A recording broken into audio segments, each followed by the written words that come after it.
அன்பின் ஆண்டவராகிய கர்த்தாவே, நீர் எங்களோடு கூட பேசுகிற கர்த்தர், இந்த நாளிலும் கூட தேவன் எங்களோடு கூட பேசி மகிழ்வீராக. சபைக்கு நீர் சொல்ல வேண்டிய காரியங்களை திட்டவட்டமாக சொல்லுவீராக. இயேசுவின் நாமத்தில் ஜெபிக்கிறோம் பிதாவே, ஆமென். ஆதியாகம புத்தகம் 24ஆம் அதிகாரம் 56 முதல் 60 முடியுள்ள வசனங்கள்.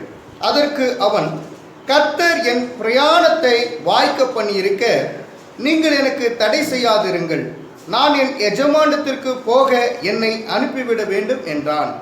அப்பொழுது அவர்கள் பெண்ணை அழைத்து அவள் வாய்ப்பிறப்பை கேட்போம் என்று சொல்லி ரெபெக்காளை அழைத்து, நீ இந்த மனிதனோடே கூட போகிறாயா என்று கேட்டார்கள். அவள் போகிறேன் என்றாள். அப்படியே அவர்கள் தங்கள் சகோதரியாகிய ரெபெக்காளையும் அவள் தாதியையும் ஆபிரகாமின் ஊழியக்காரனையும் அவன் மனிதரையும் அனுப்பிவித்து ரெபெக்காளை வாழ்த்தி, எங்கள் சகோதரியே, நீ கோடா கோடியாக பெருகுவாயாக, உன் சந்ததியார் தங்கள் பங்கியருடைய வாசல்களை சுதந்திரித்துக் கொள்வார்களாக என்று ஆசீர்வதித்தார்கள். அல்லேலூயா சொல்லலாமே. இந்த நாளில் பார்க்கக்கூடியது ரெபெக்காளை குறித்து பார்க்க போகிறோம். நாம் தான் அந்த மணவாட்டியாகிய சபை. ஆமென் சொல்லலாமே. ரெபெக்காள் எப்படிப்பட்டவள் என்றால், மணவாட்டியாகிய சபைக்கு பொருத்தமானவளாய் இருக்கிறாள். ஆபிரகாம் என்கிறவர் பிதாவாகிய தேவனுக்கு ஒப்புமையாக இருக்கிறார். ரெபெக்காளின் திருமணம் மணவாட்டி சபையின் திருமணத்திற்கு ஒரு நிழலாட்டமாக இருக்கிறது. எல்லாம் சொல்லுங்க. ரெபெக்காளின் திருமணம் மணவாட்டி சபையின் திருமணத்திற்கு நிழலாட்டமாய் இருக்கிறது. ஆபிரகாம் யாருக்கு நிழலாட்டமாய் இருக்கிறார்? பிதாவுக்கு நிழலாட்டமாய் இருக்கிறார். ஈசாக்கு யாருக்கு நிழலாட்டமாய் இருக்கிறார்? இயேசு கிறிஸ்துவுக்கு நிழலாட்டமாய் இருக்கிறார். எலியேசர் என்கிற ஊழியக்காரன் யாருக்கு நிழலாட்டமாய் இருக்கிறார்? பரிசுத்த ஆவிக்கு நிழலாட்டமாய் இருக்கிறார். இந்த புறஜாதியான ரெபெக்காள் என்கிறவள் யாருக்கு நிழலாட்டமாய் இருக்கிறாள்? மணவாட்டியாகிய சபைக்கு. இதை தான் இந்த நாளிலே நாம் பார்க்க போகிறோம். அல்லேலூயா. சாராள் யாருக்கு அடையாளமாய் இருக்கிறாள் என்றால், இஸ்ரவேல் சபைக்கு முன்னடையாளமாய் சாராள் இருக்கிறாள். ஆனால் இந்த ரெபெக்காள் புறஜாதி சபைக்கு அடையாளமாய் இருக்கிறாள். அல்லேலூயா. பிதாவின் வீடு என்று சொன்னால் பரலோக வீடு. அந்த வீடு ஆபிரகாமின் வீடாக இங்கு நிழலாட்டமாக இருக்கிறது.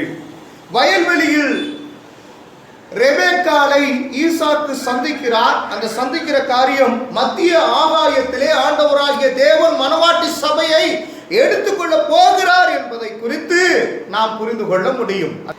புறஜாதிகளுக்கு ஆண்டவராகிய இயேசு கிறிஸ்து தேவைப்படுகிறார். புறஜாதி மார்க்கமாய் இருந்த நம்மளை ஆண்டவர் அழைத்திருக்கிறார். ஆமென். நாம் இஸ்ரவேல் ஜனங்களா? கிடையாது. ஆனா இப்ப ஆவிக்குரிய இஸ்ரவேல் ஜனங்களா இருக்கிறோம். அப்போஸ்தலர் புத்தகம் 15ஆம் அதிகாரம் 14ஆம் வசனம். தேவன் புறஜாதிகளிலிருந்து தமது நாமத்திற்காக ஒரு ஜனத்தை தெரிந்து கொள்ளும்படி முதல் அவர்களுக்கு கடாட்சி தருளின விதத்தை சிமியோன் விவரித்து சொன்னாரே என்று சொல்லப்பட்டிருக்கிறது. நாம் தான் ஆண்டவருக்காக தெரிந்து கொள்ளப்பட்ட ஜனம். புறஜாதிகளிலிருந்து ஒரு ஜனத்தை தேர்ந்தெடுத்துக் கொள்ளும்படி அப்படின்னா, நம்ம இந்துக்கள் இந்து தெய்வங்களை பல கோடி தெய்வர்களை முன்பாக வழிபட்டு வந்த சந்ததியாக இருந்தோம். இப்போது கிறிஸ்துவை பின்பற்றுகிற சந்ததியாக இருக்கிறோம். கிறிஸ்து தான் நமக்கு வழியும் சத்தியம் ஜீவனுமாய் இருக்கிறார். ஏனால் அவருடைய வழியில் செல்கிறவர்களுக்கு தான் நித்திய ஜீவன் உண்டு என்பதை பறைசாற்றும்படியாக கிறிஸ்து இயேசு தம்முடைய முன்னோர்களாகிய தீர்க்கதரிசிகளுக்கு சொன்ன பிரகாரம் வந்தார். இப்போது சிமியோனும் அதை தான் சொல்கிறார். சிமியோன் என்கிற தேவனுடைய மனுஷன், ஒரு தீர்க்கதரிசி, புறஜாதிகளுக்கு சுவிசேஷத்தை அறிவிக்கும்படியாக புறஜாதிகளாகிய நாம் இயேசு கிறிஸ்துவை ஏற்றுக்கொள்ள வேண்டும் என்பதற்காக இந்த வசனமானது நமக்கு கொடுக்கப்பட்டிருக்கிறது. நாம் கிறிஸ்துவை ஏற்றுக்கொண்டிருக்கிறோம். அதற்காக ஆண்டவரை ஸ்தோத்திரம் பண்ணலாமா? ஸ்தோத்திரம். எபேசியரின் புத்தகம் 1ஆம் அதிகாரம் அதனுடைய 14ஆம் வசனம். எல்லாரும் எடுத்துக்கோங்க. அவருக்கு சொந்தமானவர்கள் அவருடைய மகிமைக்கு புகழ்ச்சியாக மீட்கப்படுவார்கள் என்பதற்கு ஆவியானவர் நம்முடைய சுதந்திரத்தின் அச்சாரமாய் இருக்கிறார். அல்லேலூயா சொல்லலாமே. இப்ப அவருக்கு சொந்தமானவர்கள் அவருடைய மகிமைக்கு புகழ்ச்சியாக மீட்கப்படுவார்கள். தேவன் தானே நம்மளை படைச்சிருக்காரு. மனுஷனை படைத்தது ஆண்டவராகிய இயேசு கிறிஸ்து. மனிதர்களாகிய நம்மளை முழுவதுமாக மீட்டெடுக்க வேண்டும். பிசாசின் கரங்களிலே இருந்தோம். பிசாசின் கரங்களில் இருந்த நம்மளை கிறிஸ்துவின் கரங்களுக்குள்ளாக மாற்ற வேண்டும் என்பதற்காக ஒரு சிலுவையிலே அவர் பாடுபட்டார், கரங்களை விரித்தார். அவருக்குள்ளாக நாம் அடங்கி இப்போது இருக்கிறோம். ஏனென்று சொன்னால், பிசாசு நம்மளை பறித்து வைத்திருந்தால், நம்மளை அடிமைப்படுத்தி வைத்திருந்தால், அடிமைத்தனத்திலிருந்து நாம் மீட்கப்பட்டிருக்கிறோம். இது உண்மையான சத்தியம். அவருக்கு சொந்தமானவர்களாய் நாம் இருந்தோம். அவருடைய மகிமைக்கு புகழ்ச்சியாக மீட்கப்பட்டோம். அல்லேலூயா. மீட்கப்படுவார்கள் என்று இங்கு எழுதப்பட்டிருக்கிறது. மீட்கப்படாத ஜனங்களுக்காக நம்ம ஜெபிக்க வேண்டியது நம்முடைய கடமையா இருக்கிறது. அல்லேலூயா.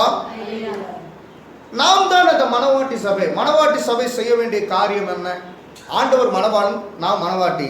அப்ப மணவாளன் ஆகிய இயேசு கிறிஸ்து ஒரு மணவாட்டி கிட்ட என்னத்தை எதிர்பார்க்கிறார்? அதாவது ஒரு மணமகன் மணமகளிடம் எதிர்பார்ப்பது என்ன?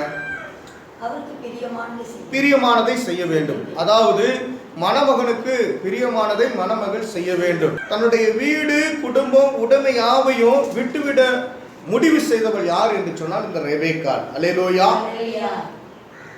பரிசுத்த ஆவியானவருக்கு அடையாளமாக யார் காணப்படுகிறார்?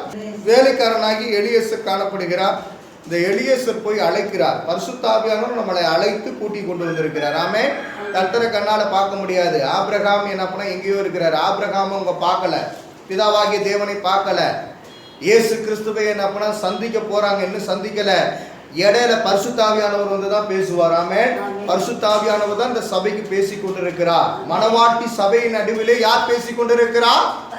பரிசுத்த ஆவியானவர் இப்பொழுது பேசிக் கொண்டிருக்கிறார். அந்த பரிசுத்த ஆவியானுடைய சத்தத்தை யாரெல்லாம் கேட்கிறாங்களோ அவர்கள் தான் பரலோகத்துக்கு போக முடியும். அல்லேலூயா. இன்னொன்னு, ஊழியக்காரனை மதிக்க தெரிஞ்சிருக்கணும். ஆமென் சொல்லலாமே. ஆபிரகாமுக்கு ஊழியக்காரன் தான் இந்த எலியேசர். அப்ப பரிசுத்த ஆவியானவர் நான் சொன்னேன். அதே நேரத்தில் ஒரு ஊழியக்காரன் இங்கிருந்து பேசும் பொழுது, பரிசுத்த ஆவியினாலே ஏவப்பட்டு பேசும் பொழுது, முதலாவது ஊழியக்காரனுக்கு கீழ்ப்படியணும். ஆமென் சொல்லலாமே. உங்கள் மத்தியில் இருக்கிற போதகனுக்கு நீங்க என்ன பண்ண? செவி கொடுக்கணும். ஆண்டவருக்கு நீங்க எப்படி செவி கொடுப்பீங்க? இப்ப சபைக்கு தேடி வந்திருக்கிறீர்கள். சபையிலே ஆண்டவர் பேசுகிறார் என்பதை நீங்கள் புரிந்து வைத்திருக்க வேண்டும். சபையிலே யார் மூலமாக ஆண்டவர் பேசுவார்? ஊழியர் நடுவில் நின்று பேசுவார். ஆமென் சொல்லலாமே. அப்ப நீங்க ஊழியர் பேசுகிற வார்த்தைகளுக்கு இடம் கொடுத்து, அந்த ஊழியருடைய பேச்சுக்கு இடம் கொடுத்தா நீங்க எங்க போனா ஊழியக்காரன் எங்க அழைச்சிட்டு போக முடியும்? பரலோகத்துக்கு அழைச்சிட்டு போக முடியும். ஆமென் சொல்லலாமே. ஒரு எஜமானுக்கு ஊழியம் செய்கிற, ஆபிரகாமுக்கு ஊழியம் செய்த எலியேசர் ஒரு வேலைக்காரன் தான், ஒரு ஊழியக்காரன் தான். அந்த ஊழியக்காரன் தன்னுடைய வேலையில கரெக்டா இருந்தான். ஆமென். எப்படி மணவாட்டியாகிய சபையை உருவாக்க வேண்டும், எப்படி ஆயத்தப்படுத்தி கொண்டு செல்ல வேண்டும் என்று சொல்லி ஊழியக்காரன் அறிந்து வைத்திருந்தான். அப்ப பரிசுத்த ஆவியானவருக்கு நீங்கள் இடம் கொடுக்க வேண்டும். உங்கள் ஊழியக்காரன் பரிசுத்த ஆவியினாலே நிரம்பி பேசுகிறார் என்பதை நீங்கள் அறிந்து வைத்திருக்க வேண்டும். பரிசுத்த ஆவியானவருக்கு விரோதமாக ஒருவன் பேசினால் அவன் இம்மையிலும் மறுமையிலும் மன்னிக்கப்படாதவனாய் காணப்படுகிறான். அப்ப இன்னைக்கு என்னன்னா, ஊழியக்காரனுக்கு விரோதமாக முறுமுறுக்கிற காரியம். அவர் அப்படித்தாங்க பிரசங்கம் பண்ணுவார். அதெல்லாம் கேட்டுக்கிட்டு இருக்க முடியுமா? மணவாட்டியாக சபையை ஆயத்தப்படுத்துவதற்கு சபை என்பது முக்கியம். ஆமென். ரெபெக்காள் என்பவள் இல்லாமல் திருமணம் முடியாது. சபையே நீ ஆயத்தமா இருக்கணும். ஆமென் சொல்லலாமே. நான் சபைக்கு வராம என் வீட்டுக்குள்ளேயே உட்காந்துக்கிட்டு நான் கர்த்தரை துதிக்கிறேன் அப்படின்னா அதுக்கு கீழ்ப்படியாத ஒரு ஆவி இருக்குன்னு அர்த்தம். நான் வீட்டுக்குள்ளே உட்காந்துட்டு ஆராதனை பண்றேன், டிவியை பார்த்து ஆராதனை பண்றேன், சபையில நான் ஆராதிக்க மாட்டேன், நான் பாட்டுக்கு இருப்பேன் அப்படின்னு சொல்லிக்கிட்டு ஆப்சண்ட் ஆகிக்கிட்டு இருக்கக்கூடாது. இன்னைக்கு 2 வாரம் வர்றது, 1 வாரம் வராமல் இருக்கிறதெல்லாம் கீழ்ப்படியாத நிலைமை. என்னைக்குமே நம்ம கர்த்தருக்கு கீழ்ப்படியணும். ஆமென். சபை கூடி வருதலை விட்டு விடாது இருப்போமாக. கூடி வரணும், சபை கூடி வருதலை விட்டு விடக்கூடாது. ஆண்டவர் எழுப்பி விடுவாரு. அதிகாலையில் ஆண்டவரை தேடணும், ஆண்டவருடைய வசனத்தை உட்கொள்ளணும், பைபிளை எடுத்து 2 அதிகாரமாவது படிக்கணும். நீங்க ஆண்டவரோடு சேர்ந்து வாழ பழகி கொள்ள வேண்டும். பரிசுத்த ஆவியானவர் சொல்லுவாரு, நீங்க பரிசுத்த ஆவியானவருக்கு இடம் கொடுக்கும் பொழுது இயேசு மகிழ்ச்சி அடைவார். ஆமென் சொல்லலாமே. ஏன்னா இயேசுவுக்கு எல்லாமே தெரியும். அதனால தான் உங்களை குறித்து நான் நன்றாக ஜெபம் பண்ணிக்கிட்டு இருக்கிறேன், துதிச்சு கொண்டு இருக்கிறேன், மகிமைப்படுத்தி கொண்டு இருக்கிறேன். ஜெபிக்கிற ஜனங்களாய் நாம் இருக்க வேண்டும். மணவாட்டி சபை செய்ய வேண்டியது என்ன? ஜெபிக்கிற ஒரு உணர்வு வேண்டும். அல்லேலூயா. நல்லா கவனிங்க. தன்னுடைய வீடு, தன்னுடைய குடும்பம், தன்னுடைய உடைமை யாவை விட்டு விட்டு யாருக்கு பின்னாடி என்ன பண்ணா? இந்த ரெபெக்காள் சென்றால் எலியேசருக்கு பின்னாக என் அப்பனா சொல்லுகிறார். இந்த பரிசுத்த ஆவியானவர் எப்படிப்பட்டவர் என்றால் உங்களுக்கு பொண்ணும் பொருளும் போட்டி கூட்டிட்டு போறவர். ஆமென் சொல்லலாமே. இந்த பரிசுத்த அலங்காரத்தை ஆண்டவர் ஏற்படுத்தி கொடுக்கிறவர். ஆமென். பரிசுத்த அலங்காரம் வெளியில என்ன பண்ணா லிப்டிக் அடிச்சு நல்ல கொண்டையில நல்ல ஜட வளர்த்து 4 கேர் பண்ண போட்டு அப்படியே சென்ட் அடிச்சு அப்படியே மெதன்னு போறது போலாம் வரலாம். உலகத்துக்கு நல்லா இருக்கும், உன்னதற்கு நல்லா இருக்காது. அல்லேலூயா. உங்கள் உள்புறத்தை சுத்தப்படுத்திக் கொள்ளுங்கள் என்று ஆண்டவர் சொல்லுகிறார். சபையானது உங்களுடைய உள்புறத்தை சுத்தப்படுத்திக் கொள்ள வேண்டும். அல்லேலூயா. நீங்கள் பார்வைக்கு ஊழியம் செய்யாதபடி என்று ஆண்டவர் சொல்கிறார். பார்வைக்கு எதையும் செய்யக்கூடாது. நீங்கள் உபவாசம் இருந்தாலும் கூட வீட்டு கதவை சாத்தி கொண்டு உபவாசம் இருங்கள். யாருக்கும் தெரியணும் அவசியமே இல்லை. நீங்க கையில வாங்கி இன்னொருத்தருக்கு கொடுக்குறீங்க, கொடுக்கறது காரியம் என்ன பண்ணா பப்ளிக்கா நம்ம செய்யணும் அவசியமே இல்லை. ஆண்டவர் எதை பார்க்கிறார்? உன் உள்ளந்திரியங்களை அறிந்திருக்கிறார், உன் உள்ளத்தை பார்க்கிறார். அப்ப என்ன நடக்குது அப்படின்னா மாய்மாலக்காரர்களே என்று ஆண்டவர் திட்டுகிறார். யாரு? பரிசேயன் சரிசேயன். எப்ப பார்த்தாலும் நான் கடவுளை நம்பி இருக்கிறேன், நான் தான். புரியுதுங்களா? ஒரு பெரிய அங்கியை போட்டுக்கிட்டு ஆண்டவர் திட்டுறாரு. அங்கி போட்டவனா திட்டுறாரு. பெரிய அங்கி தரித்து கொண்டு இருக்கிறீர்கள், நல்ல என்ன பண்ணா அப்படி சாலை போட்டுக்கிட்டு ஒரு எண்ணெய் பாட்டில கையில் பிடிச்சிக்கிட்டு இப்படி 3 தடவை தெரிச்சுட்டு இப்படின்னு போட்டால் என்ன பண்ணா ஒரு ஆசீர்வாதம் வராது. ஆமென். ஒரு ஆசீர்வாதம் டயலாக் என்ன பண்ணா எல்லாரும் அடிக்க முடியும், ஆனால் உண்மையுள்ள வாழ்க்கை தானே முக்கியம். ஆமென் சொல்லலாமே. நீ யாரை பின்பற்றுகிறாய்? போலியான கள்ளப்போதர்கள் இருக்கிறாங்க. எலியேசரை போல உண்மையுள்ள ஊழியக்காரர் இருந்துட்டா பிரச்சனை கிடையாது. இன்னைக்கு பொய்யான ஊழியக்காரர்கள் இருக்கிறார்கள். அந்த பொய்யான ஊழியக்காரர்களை பார்த்து உண்மையுள்ள பரிசுத்த ஆவியானவரை நீங்கள் துக்கப்படுத்தாதீர்கள். ஆமென் சொல்லலாமே. உண்மையுள்ள ஊழியக்காரராய் அநேக பேர் இருக்கிறார். அந்த அநேக ஊழியக்காரர்களை நீங்கள் குற்றம் சாட்டாது இருப்பீர்களாக. ஆமென். கள்ள போதர்கள் யார் யார்? கள்ள போதர்கள் கர்த்தருக்கு விரோதமாய் பேசுகிறவர்கள் கள்ள போதர்கள். சபையே நீ விழித்திருக்க வேண்டும். நீ அடையாளம் கண்டுகொள்ள வேண்டும், இவன் கள்ள போதகனா இல்லையான்னு. உங்க மகன் உங்களை விட்டு ஓடிடுவாங்களா? உங்க மகன் உங்களுக்கு தான் சொந்தம். ஆமென் சொல்லலாமே. உங்க அம்மாவை நீங்க விட்டு என்னதான் சண்டையானாலும் உங்க அம்மா விட்டு கொடுத்துருவீங்களா? விட்டு கொடுக்க முடியாது. தேவன் அப்படிதான்.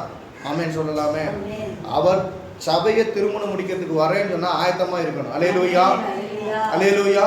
என்ன ஒண்ணு கொஞ்சம் மன்னிக்கிறவரா இருக்கிறார் அவரு. சரிப்பா செய்யாதுன்னு ஓவரா நம்ம மிஞ்சி பாவம் செய்யும் போது அவர் நம்மளை என்னன்னா வெறுக்கிறாரு, டைம் கொடுக்கிறாரு. இதெல்லாம் நமக்கு டைம் கொடுத்து வச்சிருக்கிறார். அல்லேலூயா. நல்லா கவனிங்க. ரெபெக்காள் வசதியாக இருந்தவள், உடனே ஆயத்தமானார். வசதியான வீட்டு பெண் தானே, ஒட்டகத்துக்கு தண்ணி கொடுக்கணும். ஏறக்குறைய 600 லிட்டர் தண்ணி கொடுத்துருக்கிறான். மோண்டு ஊத்தி இருக்கிறா. எவ்வளவு வேலை பார்த்துருப்பா. பரிசுத்த ஆவியானவருக்கு இடம் கொடுக்கணும். ஆமென் சொல்லலாமே. பரிசுத்த ஆவியானவர் என்ன சொல்லுவார்னா, இதுக்குள்ள நான் வாசம் பண்ண போறேன், இவங்க என் பேச கேட்கணும் அப்படின்னு என்ன பண்ண போவாரு. போகும்பொழுது ரெபெக்காள் உடனே என்ன பண்ண, அதே மாதிரியே உனக்கு தண்ணி கொடுப்பேன், ஒட்டகத்துக்கு தண்ணி கொடுப்பேன்னு சொல்லி கரெக்டா பரிசுத்த ஆவியானவருக்கு இடம் கொடுத்து தன்னுடைய கடமையை செஞ்சா. அங்கேயே பொண்ணு பொருளை போட்டு வீட்டுக்கு கூட்டிட்டு போனா வீட்டில் இருக்கவங்க ரொம்ப சந்தோஷப்படுறாங்க. ஈசாக்குன்னு ஒரு மனுஷன் இருக்கிறாரு, அவருக்கு தான் ரெபெக்காளை ஆயத்தப்படுத்தும்படி வந்திருக்கேன், என் கூட அமுச்சு விடுவீங்களா? ஒரு வேலைக்காரன் போய் கேட்கும்போது இவங்க அமுச்சு விடுவாங்களா? ஏங்க, அப்பா பொண்ணு பார்க்கறதுக்கு யார் போகணும்? அப்பா போகணும், அம்மா போகணும், கூட பிறந்த சகோதரர்கள் யாராக இருந்தால் போகணும். சரியா? யாராவது சொந்த பந்தங்கள் போகணும். நம்ம ஊரில் எப்படி பொண்ணு பார்க்க போவாங்க? இப்போ இதே மாதிரி மாப்பிள்ளை வீட்டிலேருந்து என்ன பண்ண கொண்டுட்டு போகிறாரு. சும்மா லேஸ்பட்ட காரியம் நிறையா கொண்டு போகிறாரு. இப்போ நம்பி அனுப்பி வைக்கணுமே. அவர் யார் தெரியும்? இவர் பொய் சொன்னாரா உண்மையை சொன்னாரா அப்படின்னு சொல்லி என்ன பண்ண தெரியாது. ஆனால் பேசுனதை நம்பினாங்க. ஆமென். அப்போ பரிசுத்த ஆவியானவர் சொல்லுவதை நீங்கள் என்னென்ன காது கொடுத்து கேட்டு நம்பணும். இந்த ஊழியக்காரன் என்ன பேசுகிறாரோ அதை காது கொடுத்து கேட்டு இது பொய்யா உண்மையான அலசி ஆராய் பார்க்கணும். நம்ம தேவனால் அழைக்கப்பட்ட பாத்திரம் என்பதை புரிய மாட்டேங்குது. மாவா கத்தி பார்த்தாரு, எவனும் வரல. அதே மாதிரி தான் ரெபெக்காள் வசதியாக இருந்தவள் தான் உடனே ஆயத்தமானாள். ஆமென். தன்னுடைய வசதி வாய்ப்பெல்லாம் விட்டு தூக்கி போட்டு ஆண்டவருக்கு பின்னாடி வரணும். ஆமென். சொகுசா என்ன பண்ண வீட்டுக்குள்ளேயே இருந்துக்கிட்டு, ஆமாம் அங்கே போனால் சரி இருக்காது, நான் இங்கேயே ஆண்டவர் ஆராதிச்சுக்கிறேன். சொகுசான வாழ்க்கை வாழ்றதுக்கு அங்கேயே இருக்குன்னு ஆசைப்பட்டா பரலோகத்துக்கு போக முடியாது. இன்னைக்கு என்னன்னா சொகுசு வாழ்க்கை வாழக்கூடியவர்களாக இருக்கிறாங்க. ஆண்டவருக்கு பின்னாடி போகணும்னா பரிசுத்த ஆவியானவருக்கு இடம் கொடுக்கணும். பரிசுத்த ஆவியானவருக்கு முன்பாக கட்டுப்பட்டவர்களாய் பரிசுத்த ஆவியானவர் சொல்லுகிற பிரகாரம் செயல்படுத்த வேண்டும், போக வேண்டும். ஆமென். இன்னைக்கு எது வசதி ஆயிடுச்சு? என் வீடு எனக்கு போதும், நல்ல ஒரு கட்டில் கிடைச்சிச்சா, படுத்துக்கிட்டு எந்திரிக்கிறதே இல்லை, வேலை செய்கிறதுக்கு எந்திரிக்கிறது இல்லை, துதிக்கிறதுக்கு எந்திரிக்கிறது இல்லை, படுத்தே கிடக்கிறது. இது தப்பு. உங்களுடைய இடத்துல ஆவியானவர் கிரியை செய்யணும்னா காலையில் எந்திரிச்சு ஆண்டவரை துதிச்சுட்டு எதையாவது சாப்பிடணும். ஆமாம், நான் கர்த்தரை துதிக்காமல் நான் என்ன பண்ண மாட்டேன், சாப்பிட மாட்டேன். கர்த்தரை துதிக்காமல் எங்கேயும் நான் வேக வேகமாக ஓட மாட்டேன். கர்த்தரை மகிமைப்படுத்தி காலையில் இந்த வசனம் எனக்கு உள்ளே போய் ஏதாவது ஒரு வசனத்தின் வழியாக ஆவியானவர் எனக்குள்ளே பேசுனாதான் எனக்கு சந்தோஷமே.